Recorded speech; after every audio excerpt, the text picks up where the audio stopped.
Startup India की seed fund scheme India के startup के लिए एक बहुत ही बेनिफिट देने वाली स्कीम साबित हो सकती है।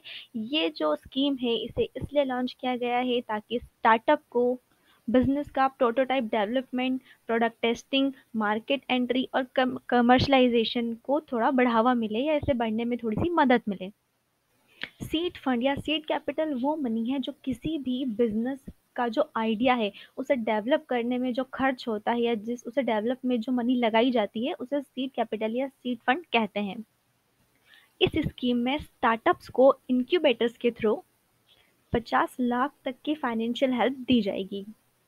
हमारी गवर्नमेंट ने इस स्कीम के लिए 945 करोड़ का बजट अलॉट किया है। सो ये जो स्कीम है सीड फंड स्कीम, ये स्टार्टअप्स के लिए बहुत बहुत ही ज़्यादा फायदेमंद साबित होने वाली है। तो कोई भी स्टार्टअप सीड फंड के लिए अप्लाई कर सकते हैं। इसे अप्लाई करने की एक छोटी सी ऑनलाइन प्रोसेस होती है। उससे हम एप्लीकेशन को अप्लाई करते हैं और जो भी हमारी एप्लीकेशन होती है उसे रिजेक्ट या फिर सिलेक्ट किया जाता है और उसके बेस पर ही जो सीड फंड जो है वो रेज किया जाता है। लेकिन सीड पर फंड में अप्लाई करने से पहले हमें ये जानना ज़रूरी है कि हमारा जो बिज़नेस है वो DPIIT पर रजिस्टर है या नहीं। अगर नहीं है तो पहले वो करना ज़रूरी है, उसके बाद ही हम सीड फंड के लिए अप्लाई कर सकते हैं, वरना नहीं कर सकते। सो सीड फंड एप्लीकेशन के लिए हमें कुछ डॉक्यूमेंट्स की ज़रूरत पड़ती है, बहुत ज़्यादा नहीं, सिर्फ कुछ ही डॉक्यूमेंट, जैसे mobile number, email ID, company का सीन नंबर, एथोराइज़न लेटर या फिर पावर ऑफ अटॉर्नी, दोनों में से कोई भी एक चीज़ हम यहाँ यूज़ कर सकते हैं, और कंपनी का पैन कार्ड। इस प्रोसेस को करने के लिए सबसे पहले हमें ये इंश्योर करना ज़रूरी है कि हमारे पास DPIIT रिकॉग्नाइजेशन स्टार्टअप पे हमने जो है वो रजिस्टर किया है या नहीं। अगर नहीं किया है तो पहले हम वो करेंगे, उसके बाद हम एप्लीकेशन डालेंगे। सो सबसे पहले हम अपना DPIIT रजिस्ट्रेशन करेंगे, उसके बाद हम लोग सीड फंड स्कीम का जो पेज है उसे ओपन करेंगे। उसे ओपन करने के बाद हम लॉगिन ऑप्शन पे क्लिक करेंगे। लॉगिन ऑप्शन पे क्लिक करने पर हमें दो तरह से ऑप्शन मिलता है कि या तो हम जो स्टार्टअप का क्रेडेंशियल है वो यहाँ पर डालेंगे, इंक्यूबेटर का जो क्रेडेंशियल है वो यहाँ डालेंगे, या फिर DPIIT का जो क्रेडेंशियल है वो हम यहाँ पे डालेंगे।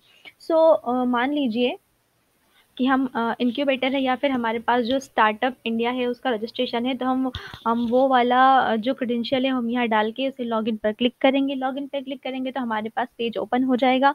पेज ओपन होगा तो हम यहाँ पे अप्लाई नाउ पर क्लिक करेंगे। अप्लाई नाउ पर क्लिक करेंगे तो हमारे सामने एक नया पेज ओपन होगा जहाँ पे हमसे सबसे पहले एथोराइज्ड रिप्रेजेंटेटिव की जो भी डिटेल्स है वो मांगी जाएगी। रिप्रेजेंटेटिव का फर्स्ट नेम, लास्ट नेम, उसका designation, mobile number, email ID, इतनी चीज़ें हमें यहाँ पर फिल करनी है। उसके बाद हमें यहाँ पे डॉक्यूमेंट अपलोड करना है। या तो हम एथोराइजेशन लेटर यहाँ पे जो है वो अपलोड कर सकते हैं, या फिर जो हमारी पावर ऑफ अटॉर्नी हमें वो अपलोड कर सकते हैं। उसे अपलोड करने के बाद save and next page option पे हम लोग क्लिक करेंगे तो उसे ये जो इन्फॉर्मेशन है ये सेव हो जाएगी और हमारे पास नेक्स्ट पेज ओपन हो जाएगा। नेक्स्ट पेज में हमें एंटिटी डिटेल्स डालनी है। यहाँ पे सबसे पहले हमें कंपनी का जो सीन नंबर है वो डालना होगा। नेक्स्ट हमें जो कंपनी की इनकॉर्पोरेशन डेट है उसे यहाँ फिल करना होगा। कंपनी का पैन नंबर हमें यहाँ डालना होगा, और जो भी हमारा एड्रेस है कंपनी का वो हमें यहाँ पे डालना होगा। उसके बाद हम इसे सेव एंड नेक्स्ट पर क्लिक करेंगे तो ये इन्फॉर्मेशन सेव हो जाएगी और हमारे पास नेक्स्ट पेज ओपन हो जाएगा। नेक्स्ट पेज में हमें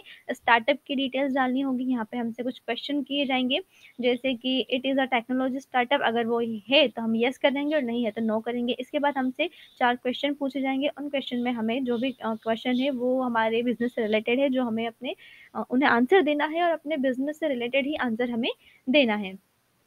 जैसे कि यहाँ पर लिखा है what is the problem you are solving, जैसे कि जो भी बिज़नेस है हमारा उसमें हम जो भी सर्विस दे रहे हैं या जो भी हमारा काम है उससे मार्केट में खड़ी होने वाली कौन सी प्रॉब्लम है जो हमारे बिज़नेस से सॉल्व हो सकती है। इस तरह से हमें यहाँ हर क्वेश्चन के आंसर देने हैं, जिन्हें हम मैक्सिमम 1000 कैरेक्टर में हम उसका आंसर दे सकते हैं। इन चारों क्वेश्चन के आंसर फिल करने के बाद हम इसे सेव करेंगे और नेक्स्ट पेज पर क्लिक करेंगे तो नेक्स्ट पेज हमारे पास ओपन होगा। उसमें हमें अपने स्टार्टअप की टीम के बारे में डिटेल्स देनी होगी। सो यहाँ पे सबसे पहले अगर हमारी कंपनी की प्रोफाइल बनी हुई है तो हमें उसका यहाँ पे URL फिल करना है। ये ऑप्शनल है, अगर आपके पास है तो आप फिल करें, वरना आप इसे स्किप कर सकते हैं। उसके बाद जो भी हमारे एम्प्लॉई हैं, जो फुल टाइम एम्प्लॉई है हमारे, हमें उनकी यहाँ पे काउंटिंग डालनी है। जितने भी हमारे एम्प्लॉई है 20, 30, 35, जो भी हमारे एम्प्लॉई है उसकी यहाँ पे हमें गिनती डालनी होगी। काउंटिंग डालनी होगी। इसके बाद हमें, अगर हमारी, जैसे हमने किसी भी एम्प्लॉय की टीम बनाई हुई है कि हमारे कंपनी में ये टीम है और इतने एम्प्लॉय जो है वो फुल टाइम वर्क करते हैं, तो हमें उस टीम का नेम यहाँ पे एंटर करना है और उस टीम में हमने कितने एम्प्लॉय को ऐड किया है, उन एम्प्लॉय की हमें यहाँ पे गिनती लिखनी है। हमारी कंपनी में हमने 2 3 4 जितनी भी टीम अलग अलग बनाई है, उन सभी टीम को यहाँ पे ऐड कर सकते हैं और सभी के अलग अलग एम्प्लॉय की गिनती हम यहाँ पे डाल सकते हैं। सो उसे, इस इन्फॉर्मेशन को फिल करने के बाद हम सेव एंड नेक्स्ट पेज पे क्लिक करेंगे, हमारे पास नेक्स्ट पेज ओपन हो जाएगा। उसमें हमें फंडिंग की डिटेल डालनी होगी, यानी कि सबसे पहले हमें ये डालना होगा कि हम कितना फंड हमें रिक्वायर है, हमें कितने जो सीड फंड हमें कितना चाहिए। जैसे अगर हमें 50 लाख चाहिए तो हम यहाँ पे 50 लाख डालेंगे, अगर हमें 10 लाख चाहिए तो हम 10 लाख की यहाँ पे राशि एंटर करेंगे। इसके बाद हमारे बिजनेस स्टार्टअप में जो भी हमारा एक्सपेंसेस होने वाला है, उस एक्सपेंसेस को हमें यहाँ पे डालना होगा। मतलब जो भी हमारे एक्सपेंसेस की कैटेगरी है, जैसे ही हमें सिलेक्ट पे क्लिक करेंगे, यहाँ पे हमारे पास ड्रॉप डाउन लिस्ट ओपन होगी और उसमें से जो भी हमारी कैटेगरी है एक्सपेंसेस की, वो हम सिलेक्ट करेंगे। इसके बाद उस एक्सपेंसेस की अमाउंट हमें यहाँ पे डालनी होगी, फिर डिप्लॉयमेंट की स्टार्टिंग की और एंड की डेट हमें यहाँ पे एंटर करके सेव एंड नेक्स्ट पेज पे क्लिक करना है। हमारी ये वाली इन्फॉर्मेशन सेव हो जाएगी और हमारे पास नेक्स्ट पेज ओपन हो जाएगा।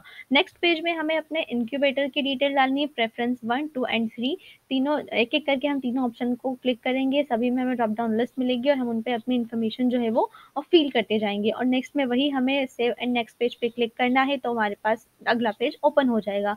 नेक्स्ट पेज में हमसे अगर हमारी कंपनी की कोई वीडियो है या वीडियो यूआरएल है अगर हमारे पास, तो हम उसे यहाँ पे डाल सकते हैं, अगर नहीं है तो हम उसे स्किप कर सकते हैं, इसे डालना बिल्कुल ऑप्शनल है। अगर हमारी कंपनी के लिए हमने कोई कंपनी से रिलेवेंट कोई डॉक्यूमेंट अगर हमारे पास है तो हम उन्हें अपलोड कर सकते हैं, ये भी बिल्कुल ऑप्शनल है। अगर आप चाहें तो डालें, ना चाहे तो ना डालें। लास्ट में हमें डिक्लेरेशन के लिए यहाँ पे राइट पे क्लिक करना होगा, we are in compliance declaration यहाँ पे दिया हुआ है, इस पर हमें राइट क्लिक करना है एंड सेव करके लास्ट में सबमिट करना है। जैसे ही हम सबमिट करेंगे, हमारी जो एप्लीकेशन है वो सबमिट हो जाएगी और सबमिट होने के बाद हमारा स्टेटस कुछ इस तरह से दिखेगा, सबमिटेड लिखा हुआ आ जाएगा हमारी जो भी एप्लीकेशन है उसके लिए, और जो भी हमने अप्लाई किया है, जो हमारी एप्लीकेशन है, हम उसे फिर से यहाँ से व्यू कर सकते हैं। सो ये थी सीड फंड एप्लीकेशन की पूरी प्रोसेस। इसके अलावा सीड फंड स्कीम के बारे में अगर आप कोई भी जानकारी हमसे चाहते हैं तो आप हमसे कांटेक्ट कर सकते हैं। Thank you.